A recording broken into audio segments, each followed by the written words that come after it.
Depuis bientôt 5 ans, plusieurs pays d'Afrique subsaharienne vivent sous le joug de juntes militaires. J'ai trouvé intéressant de faire l'exercice de relever les différences qu'il peut y avoir entre les juntes qui gouvernent le Mali, le Burkina Faso, le Niger, la Guinée et le Gabon. Aïe, c'est vous de GSW. Sur cette chaîne, nous parlons de politique et de géopolitique. Si tu as une appétence particulière pour ce type de sujet, tu es au bon endroit. N'hésite pas à t'abonner, on va rentrer dans le vif du sujet dès à présent. Le Mali a été le premier pays à ouvrir le bal. Le colonel Assimi Goïta, devenu aujourd'hui général, a renversé Ibrahim Boubacar Keïta, président élu démocratiquement dont le régime a été émaillé de différents scandales de corruption, de malgouvernance. La rue malienne grondait, il y avait une contestation importante dans la rue. Les militaires ont saisi cette occasion pour renverser les institutions du Mali. Le colonel Assimi Goïta et ses collègues de l'armée qui l'entourent et composent cette junte ont fait la promesse de régler le problème du terrorisme, à savoir que le Mali est secoué depuis bientôt plus d'une décennie par des actes djihadistes importants. Une partie de son territoire a été occupée par des groupes terroristes. Si les militaires ont renversé Ibrahim Boubacar Keïta, la première raison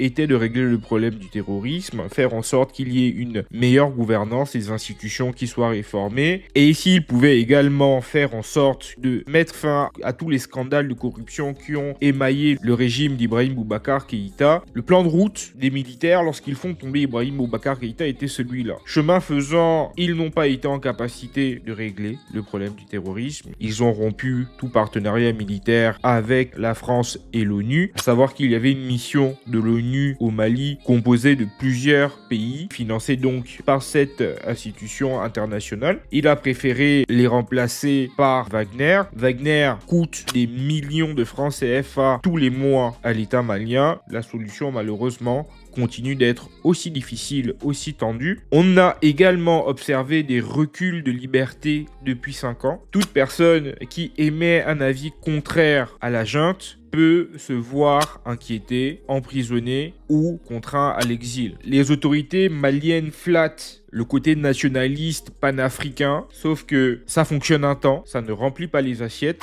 Le Burkina Faso, pays voisin, connaît à peu près la même situation, à savoir que Roch Christian Marc Kaboré, seul président élu démocratiquement de toute l'histoire du Burkina Faso, a été renversé parce qu'incapable d'apporter des solutions efficaces au problème du terrorisme qui mine le Burkina Faso. À savoir que sous Blaise Compaoré, le Burkina Faso était un pays stable, l'armée burkinabé, le RSP, la division spéciale présidentielle, l'armée d'élite de Blaise Compaoré réussissait à assurer l'intégrité territoriale du Burkina. Vous rajoutez à cela l'élan diplomatique que connaissait le Burkina Faso sous Blaise Compaoré, médiateur dans de nombreux conflits en Afrique, qui avait des rapports importants avec la Libye de Muammar Kadhafi, qui lui permettait d'avoir des armes, de pouvoir financer ses rébellions, son armée. Depuis ce temps, le Burkina Faso connaît de gros problèmes de sécurité. Qui dit problème de sécurité dit également une incidence sur l'activité économique du pays. Et donc dans ce contexte, Roch Marc Christian Kaboré, élu président de la République, a eu toutes les difficultés du monde à régler le problème du terrorisme au Burkina. Il a été renversé par le colonel Paul-Henri Sandaogo Damiba, qui lui-même a été renversé par le capitaine Ibrahim Traoré. Ibrahim Traoré est arrivé au pouvoir en martelant qu'il avait les solutions nécessaires pour faire en sorte que le Burkina Faso résolve ce problème du terrorisme. Il a même été très imprudent en donnant un délai hyper court. Il parlait de 9 mois.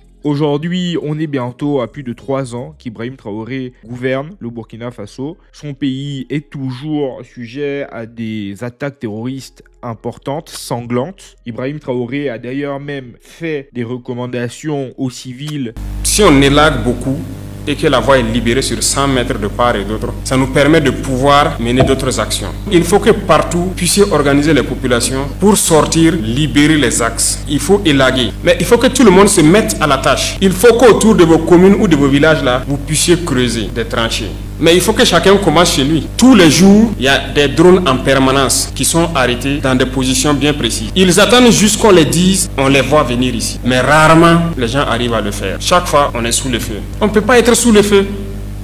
On doit voir venir. Vous m'avez promis tout de suite que vous n'allez plus dire on est attaqué. Vous allez dire maintenant on les voit venir. Parce qu'ils ont fini par causer des massacres. Quand il a par exemple demandé à tous les villageois de construire des tranchées pour protéger leur village, il y a eu une attaque qui a fait des dizaines de morts. Lui également a fait le choix de rompre ses partenariats avec la France. Il fait partie des pays qui ont souhaité rompre avec la CEDEAO et avec la France. Donc vous avez le Mali, le Burkina Faso et le Niger. D'ailleurs, s'ils ont voulu sortir de la CEDEAO, ces pays l'ont fait parce que la CEDEAO leur imposait un retour à l'ordre constitutionnel. La CEDEAO avait exigé qu'ils mettent en place un chronogramme précis et qu'il y ait un retour à l'ordre constitutionnel in fine. Et pour pouvoir justement supprimer cette épée de Damoclès qu'ils avaient au-dessus de la tête, ils ont rompu les partenariats avec la CEDEAO. Et donc, comme Assimi Goïta, Ibrahim Traoré utilise énormément de nationalisme. Et comme Assimi Goïta, il se retrouve aujourd'hui à connaître une insatisfaction de ses citoyens. L'usure du pouvoir faisant son autoritarisme aidant, je ne vois pas comment Ibrahim Traoré pourrait continuer à gouverner le Burkina encore longtemps. À savoir que Mali, Burkina et Niger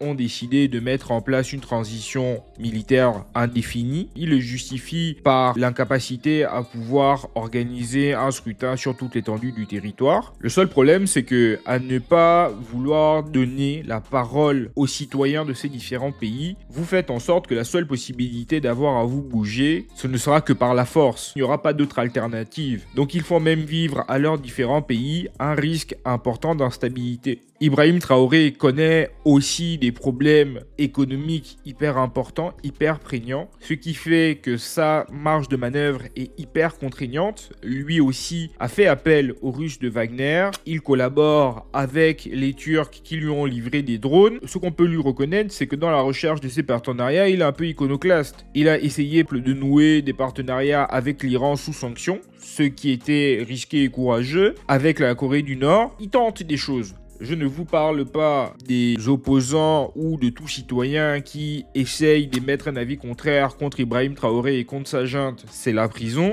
Au Niger, le général Abdourahmane Tiani est sur la même ligne qu'Assimi Goïta et Ibrahim Traoré. Il a lui aussi toutes les difficultés du monde à trouver des solutions au terrorisme. Il a chassé les Français, il a chassé les Américains. Il enferme son prédécesseur Mohamed Bazoum depuis bientôt 18 mois, enfermé dans sa résidence présidentielle. De temps en temps, on lui coupe l'électricité. Il est emprisonné dans des conditions difficiles. Il a organisé un dialogue national qui l'a autorisé à rester au pouvoir pendant 5 ans. Et ces 3 pays constituent un axe qui se veut différent par justification de nationalisme, de panafricanisme, veulent donner l'impression qu'ils sont les révolutionnaires 3.0.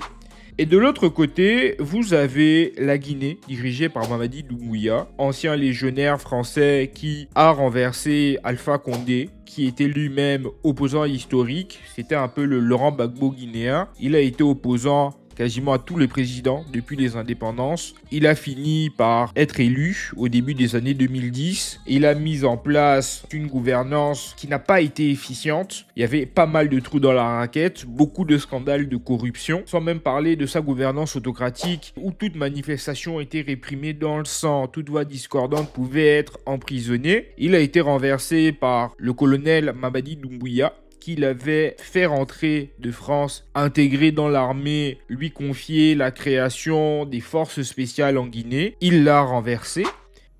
La scène est saisissante. Avachi sur un canapé, le président guinéen Alpha Condé semble sonné par la situation. Il vient d'être capturé par des militaires qui lui demandent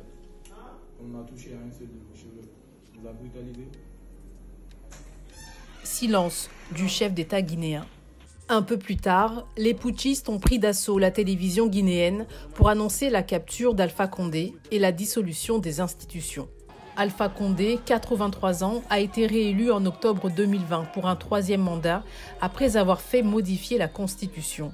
Cet ancien opposant historique a été le premier président démocratiquement élu de la Guinée. Ces dernières années, il était accusé de dérives autoritaires.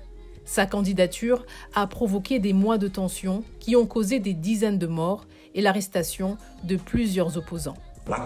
Béret rouge sur la tête, lunettes de soleil sur le nez, Mamadi Doumbouya n'est pas tout à fait inconnu des Guinéens. C'est ainsi qu'il était apparu déjà le 2 octobre 2018. Ce jour-là, à Conakry, on célèbre l'indépendance du pays avec un défilé militaire en présence d'Alpha Condé. Avec une démarche bien différente des autres corps de l'armée, s'avance le tout nouveau groupement des forces spéciales. À sa tête, Mamadi Doumbouya fait forte impression. À ce moment-là, l'ancien légionnaire de l'armée française vient de regagner la Guinée pour devenir le patron de cette unité, aussi entraînée que bien équipée. C'est à ce titre qu'il avait représenté son pays au Flintlock 2019 au Burkina Faso.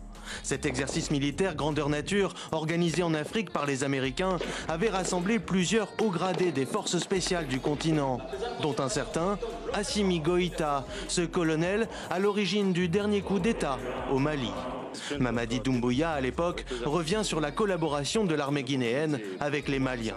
La Guinée est engagée à côté de ses frères maliens, vous le savez, à Kidal.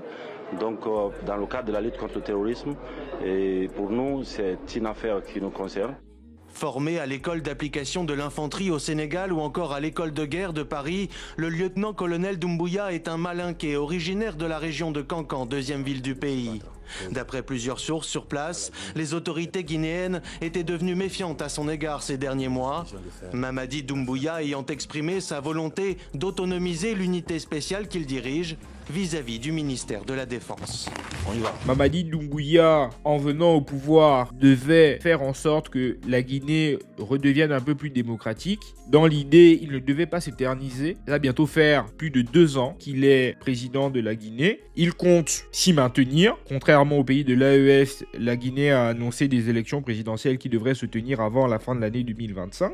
Il reste dans le giron international. Mais contrairement à Oligui Nguema, par exemple, du Gabon, il ne court pas tous les sommets et toutes les discussions internationales possibles. Il sort très peu de la Guinée. Ce qu'on peut lui reconnaître, c'est d'avoir nettoyé les contrats miniers léonins qui avaient été conclus par Alpha Condé. Je vous mets d'ailleurs un extrait d'un documentaire d'Alain Foka qui en parle. Force est de constater que des attentes ne sont pas comblées du côté de nos populations. Et le gouvernement en est conscient. Cela ne peut pas continuer. Une chose est de dénoncer ce que les grandes puissances et les firmes internationales ont fait dans nos pays. Une autre est d'évoquer la part de responsabilité de nos dirigeants et cadres, de nos politiques qui sont trop souvent complices coupables de ces pillages. Dans l'histoire de la bauxite de Guinée, tout ne peut pas s'expliquer que par l'ignorance des aînés qui ont signé des conventions dont ils ne mesuraient pas toujours la portée, des contrats qu'ils ne comprenaient pas toujours. Les plus gros rapts ont souvent été réalisés avec le concours des intellectuels. Ce n'est pas plaisant à entendre pour les politiques. Mais pendant ces 60 dernières années, après l'ignorance du début, les gouvernants qui se sont succédés n'ont pas brillé par leur gestion des immenses richesses de la Guinée. Mais Mamadi Doumbouya est lui aussi un autocrate patenté. Il emprisonne ses opposants politiques ou de la société civile. Être adversaire de Mamadi Doumbouya veut dire prendre le risque d'aller en prison, d'aller en exil, voire d'en mourir. En disant ça, je pense au général Sadiba Coulibaly, qui avait été le numéro 2 de la junte, ancien chef d'état-major des armées guinéennes. Malgré sa répression des manifestations, alors que c'est pour ces raisons qu'il avait renversé Alpha Condé, malgré le fait qu'il soit à l'origine de disparitions quelquefois très suspectes, il a toujours la protection des soutiens français, qui sont bien contents dans cette région d'avoir des pays alliés, après avoir été chassé du Mali, du Burkina et du Niger. Emmanuel Macron est bien content d'avoir quelqu'un qui lui donne l'heure. Et pour finir, le Gabon de Brice Clotaire Oligui Nguema, qui a mis fin à une dynastie présidentielle qui avait duré quasiment plus de 6 décennies, la dynastie des Bongo. Lorsque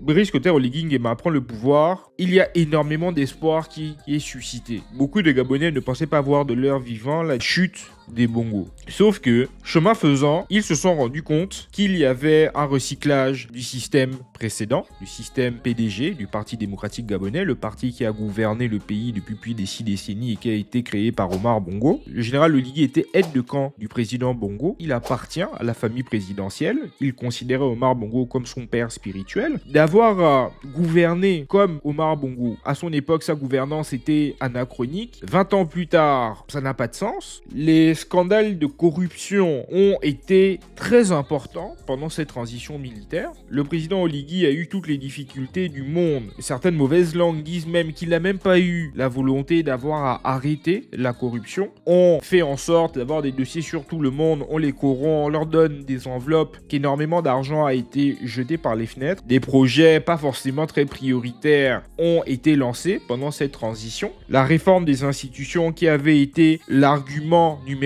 1 mis en avant pour justifier la chute d'Ali Bongo n'a pas vraiment été si consensuelle et si profonde que cela. Par contre, on peut lui reconnaître d'avoir mis en place une certaine stratégie diplomatique en conservant ses partenariats avec la France, les États-Unis et les autres grandes puissances du monde. En 18 mois de transition, le président Oligui a peut-être fait 36 voyages. Niveau finance, c'était pas forcément la chose à faire. Si vous mettez la corruption, les projets lancés à coups de milliards, plus des déplacements, ça donne une activité économique qui est en berne. Et ce qui fait même penser que les 7 prochaines années, le général Oligui, s'il est élu, il va avoir énormément de contestations sociales et de gens à calmer. Donc la différence entre ces différentes juntes est celle-là. Vous avez 3 pays qui se veulent être des révolutionnaires nationalistes, 2 autres qui sont dans une approche un peu de continuité, se pérenniser à l'occidental.